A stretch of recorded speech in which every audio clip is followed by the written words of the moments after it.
अंतर बताना है। ठीक है, प्रश्न है देखिए, बाह्यजनिक बल और अंतर्जनिक बल में अंतर करना है। ठीक है, तो यहाँ आपका उत्तर देखिए, बाह्यजनिक बल है ना, ऐसे बल जो पृथ्वी की सतह पर उत्पन्न होते हैं, सतह पर माने ऊपर में ही उत्पन्न होता है।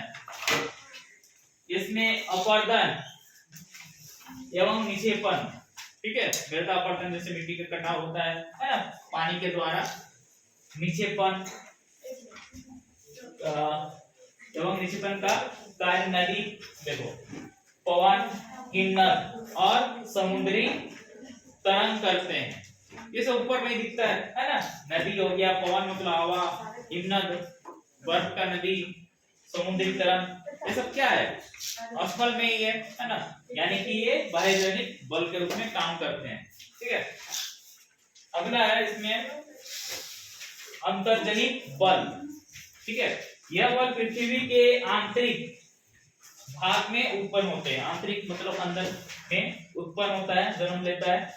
इसमें भूकंप, ज्वालामुखी, भूस्खलन, देखो, भूकंप पृथ्वी का कांपना हो गया, कंपन है ना, और भूस्खलन, भूस्खलन करने का मतलब भूमि का खिंचाव, जैसे कि हम लोग रास्ता में चलते हैं है ना, खेत से ऊपर, दोनों साइड खेत है और ऊपर थोड़ा सा रास्ता है, तो क्या होता है कई बार जैसे बारिश में रास्ता का जो किनारा है वो खेत में चला जाता है ना, मतलब मिट्टी जो है वो खेत में चला गया, रास्ता का मिट्टी, तो वो हो गया भूस्खलन। ठीक है,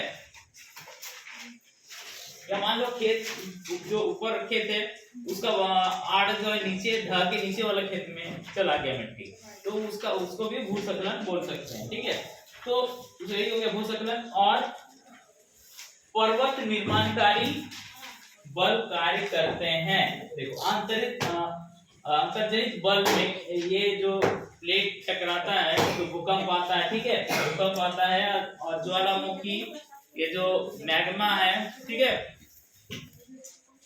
भूकंप लाने का भी एक कारण होता है, और ये खुद से भी उबल रहा है अंदर में, तो हमेशा बाहर निकलने की कोशिश करता है, जब निकल जाता है तो वो ज्वालामुखी बन जाता है। ठीक है, और जिसके कारण क्या बोलते हैं, भूस्खलन भी हो सकता है, भूकंप के कारण भी भूस्खलन हो सकता है, क्योंकि आगे पीछे घसक जाता है तो मिट्टी का मतलब क्या होता है, घसक सकता है। ठीक है, पर्वत निर्माणकारी बल कार्य करते हैं, पर्वत निर्माणकारी कहने का मतलब है कि कोई समतल भूमि है, ठीक है, तो वो भी तुम्हारा मतलब पर्वत निर्माण हो सकता है, जैसे कि मान लो ये नीचे से टक्कर हो गया और दोनों तरफ से ऐसे जाएगा, तो ये ऊपर की ओर उठ रहा है ना टकरा के, तो इस तरह से पर्वत निर्माणकारी हो सकता है। इसको हम लोग आगे क्लास में और अच्छा से पढ़ेंगे। ठीक है, आगे देखिए,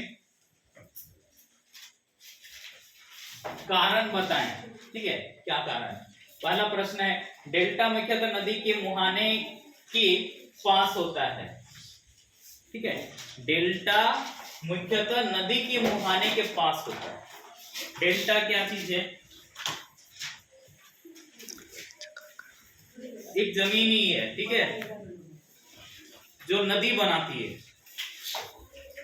मैदान, ठीक है, जिसको नदी बना रहा है ना। देखो उत्तर, डेल्टा मुख्यतः नदी के मुहाने के पास होता है, क्योंकि जब नदी सागर अथवा झील में प्रवेश करती है, नदी का पानी कहाँ जाता है, सागर महासागर में है ना, या कोई झील में जाता है, प्रवेश करती है, तो उसके प्रवाह में अवरोध एवं वेग में कमी के कारण, ठीक है, नदी के मुहाने पर बड़ी मात्रा में रेत यानी कि बालू और गाद मिट्टी जो तट का निक्षेपण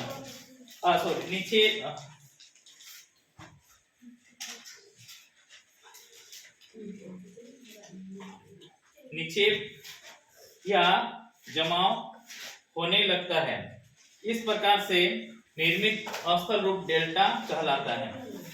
ठीक है, तो क्या है कि देखो, नदी क्या है, अपने साथ मिट्टी को भी बहा के ले जाता है, देखो कभी ऐसा, हाँ, मिट्टी को बहा के ले जा रहा है, देखा है, कैसे दिखाई देता है, मिट्टी को बहा के ले जाता है। तो कोई प्लास्टिक कागज डब्बा उब्बा को तो देख लेते हैं, मिट्टी को बहाते हुए देखे हो? हैं? कौन देखा है बता दो, पीछे से बोल रहा था। कहाँ देखा है? कैसे ढो रहा था? बालू को ले जाता है, मिट्टी को लेता है? हैं? मिट्टी को नहीं लेता है ना, बालू को ले जाता है। बालू को कैसे ले जाता है? हैं? बालू को कैसे ले जाता है? हाँ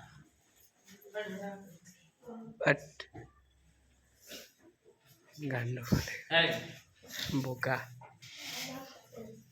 पानी को कैसे ले जाता है बताओ? नहीं, ये बालू को कैसे ले जाता है? नहीं ले जाता, कैसे बाहर नहीं ले जाता है। स्थित है ना वाला जो समुद्र में स्थित रहता है, कैसे लेगा? नहीं लेगा सर, नहीं लेगा। नहीं तो कैसे ले जाता है बताओ? बालू को नहीं लेगा, पत्थर को लेगा कि नहीं?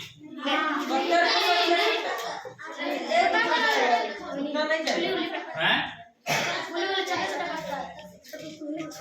छोटे छोटा वाला सब जाएगा, बड़ा वाला सब नहीं जाएगा। बड़ा वाला सब नहीं जाएगा, छोटा वाला सब जाएगा, लेकिन जो सबसे छोटा बालू है वो नहीं जाएगा। वो भी जाएगा, उसका भी पैर निकल गया है और मिट्टी नहीं जा सकता है।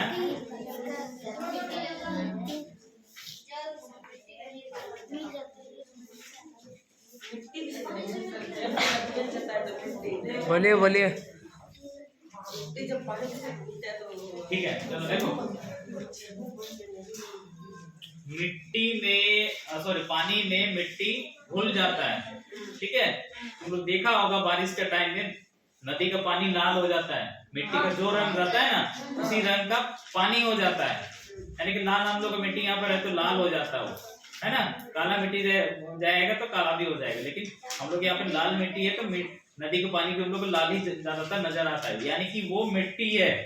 ठीक है, और वो मिट्टी अपने साथ बहा के ले जा रहा, घुला हुआ है। तो लोग घर में देखना कभी कोई बर्तन में कादो वाला पानी हम लोग बोलते हैं उसको, ठीक है, उसको कोई बाल्टी मग में किसी में भर लेना, ठीक है, और 1 घंटा रख देना, कोई गिलास वगैरह में किसी में रख के। उसके बाद देखना क्या वैसे ही कादो जैसा पानी दिखाई देगा? हैं? क्या होगा? जो कादो मिट्टी है वो मिट्टी नीचे चला जाएगा, पानी ऊपर रहेगा, यानी कि पानी साफ हो जाएगा, है ना। तो वही काम करता है, मिट्टी तो साथ में नदी अपने साथ बहा के ले जाता है उसको, और जहां पानी का जो रफ्तार है, ठीक है, मंद धीरे हो जाता है, तो वो मिट्टी वहां पर जमने लगता है। देखना बहुत जगह शांत एकदम पानी लगता है कि बही नहीं रहा है ना, जबकि धीरे धीरे थोड़ा थोड़ा पानी बहते रहता है वहां पर, है ना। तो वैसा जगह में वो मिट्टी को जमा करने लगता है। ठीक है, और जैसे बालू को बात कर रहे हो, तो बालू को भी तो धकेल के ले जाता है। पानी जब स्पीड में चलेगा तो साथ साथ बालू और छोटे छोटे पत्थर भी आगे बढ़ता है, उसको धकेल के ले जाता है।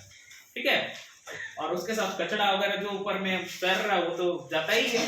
ठीक है, और उसी टाइम में जैसे मान लो कोई सूखा लकड़ी वगैरह आ गया, वो भी ऊपर में बहते हुए जाएगा और वैसे जगह में फंस जाता है और वहीं पर अटक जाता है, सारा चीज मिट्टी बालू जमा होने लगता है। ठीक है, ज्यादातर देखो मिट्टी ही जाता है, बालू पत्थर ये सब उतना जल्दी मतलब रफ्तार में नहीं जाता है, मिट्टी ही जमा होता है।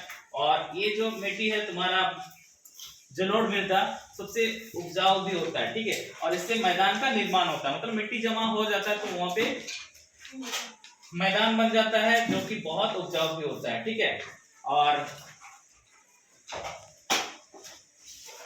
ये हमेशा नदी का मुहाने में, जहां पे समुद्र से मिल रहा होता है वैसे जगह में। सबसे बड़ा डेल्टा जो है सुंदरबन का डेल्टा, जो कि गंगा नदी के द्वारा बनाया गया है। ठीक है,